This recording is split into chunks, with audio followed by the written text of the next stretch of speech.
Here's a deeply unsettling observation. Is it at all coincidental that as the Ukraine and Russia war reaches this inflection point, as we find ourselves in the penultimate phase of that conflict, in which day after day a new record is broken, while it's correspondingly fallen out of the news cycle completely in the West, is it at all convenient that it is now going to be doubly overshadowed by the emergence of what seems to be a nascent civil war in the making? Because that's a gift that's going to keep on giving with respect to what has started in LA and New York, in that now every one of those million or 2 or 3 or 4 or 10 people who are deemed illegal immigrants, every potential arrest is going to be another potential flashpoint for civil unrest. And we're just entering the summer. Now, this is where it gets kind of freaky. If you knew a major war was coming, if you knew the day X was in the near term, what would you want to do as a government?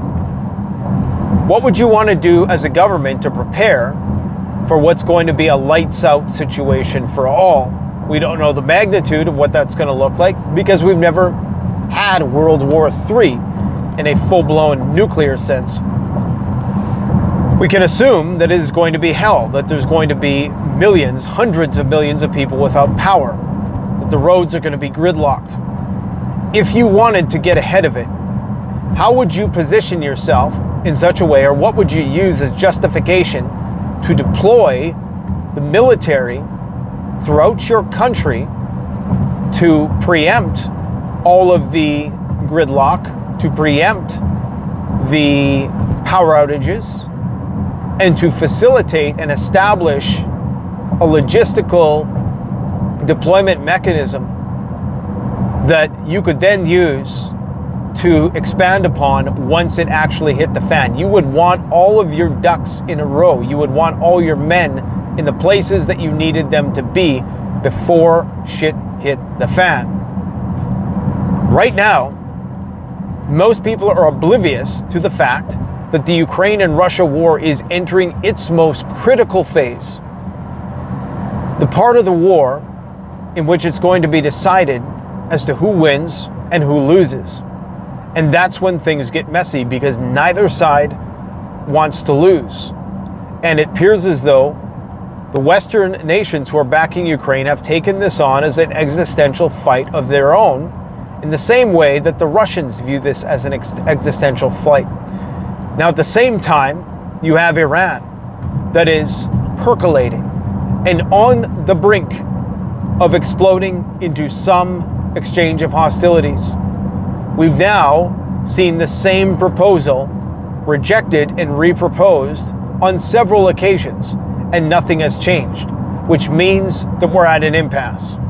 It means that the clock is ticking on that potential theater of conflict as well. So, with that in mind, if you knew that the shit was going to hit the fan, what better way than to rile all the people up, justify deploying your military to the major cities? And it doesn't have to be all of the military. You just have to get a foothold. You need to get hubs established for the larger civil defense rollout. You can call it defense. It's not going to be defense. It's going to be, how do you keep people in line and keep them from completely destroying one another once we're down to the last morsels of food? Well, you would create a situation like this in which you're going to have a endless string of potentially trigger events that will compel people onto the streets. And every time, and now I think the ICE schedules are being leaked, so they know where the raids are going to be. Are they doing that intentionally? Because like that information, I presume, should be, maybe classified is a big word, but it should be confidential. And so how are people accessing that information? We could only surmise that perhaps this is all part of the plan, right? And I don't like being one of these people that overgeneralizes and succumbs to the patternicity or apophenia, finding patterns where there needn't be any, saying that every single thing is a distraction from something else. But to me, the way these two things are converging is way too coincidental. How, as the war in Ukraine is potentially about to go nuclear, all of a sudden, all eyes are on these petty protests in LA. And I say petty because relative to the size of what we've seen with the George Floyd protests, these are small protests. I mean, the Battle of Seattle back in '99 makes this look like, just another street party. Okay, they burn a few cars, they burn a few Waymos, but you're not seeing the aggressive, street battles that you would see even in some European countries. They don't pull the military out until, the last minute, because in some countries you pull the military out, they think you're about to stage a coup or impose martial law or, basically just military dictatorial suppression. But here you got people cheering for the military to go on the streets, not even the National Guard, but the military itself, in complete defiance of what they call, posse comitatus? The idea that you can't have the military on the streets and that the civil authorities have veto power over what goes on in their own cities, unless, of course, you invoke the Insurrection Act. And so now you have states fighting with the federal government. That in itself is great cover. So you have multiple lines of conflict, state versus federal. You have the people fighting over immigration. You have the cops fighting with the police. You have the military fighting with the cops fighting with the protesters. You have the protesters fighting with every branch of government. So this seems like a convenient smokescreen. Now, we've seen that Trump has a lot of authority when it comes to domestic policy. He is willing to go the distance on domestic policy. For some reason, he's not willing to go the distance on any foreign policy.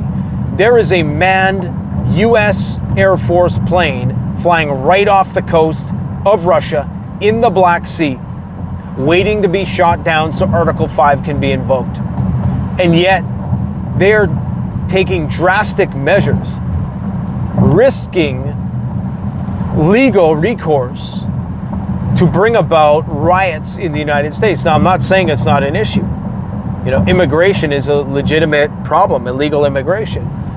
But even some of these cases that they're engaged in, it's almost as if they're doing it to provoke people. I've seen one, and I know look, you can't just succumb to every sob story, and oftentimes the front story isn't the real one. But if there's a mom who has kids and she's going to school to pick up the kids, and you put the mom in the paddy wagon, then clearly people are going to be pissed. There's a lot of people who should probably be deported prior to that lady, even if she is illegal. You know what I mean? So it almost seems that they're intentionally trying to rile people up, to take attention away from what's going over there, because the implications of what's going over there is a military dictatorship over here. And they need to get a foothold in all these cities. They need to get established, because there is no Cold War civil defense infrastructure like there was in the past, where there was bunkers on every other street corner, where there was various commissions and committees that took the chain of command right down to the municipal level. Now there still is. There's that dusty binder, probably in the mayoral office of every city, municipality throughout and county in the United States. But most people, have never explored that type of planning and protocol for such an event for a long, long time. So I just wonder, and this is just wonder, because it's oddly coincidental that these things are converging at the same time. Let me know what you guys think about that in the comment section below. Thanks for watching. Don't forget to like, comment, subscribe.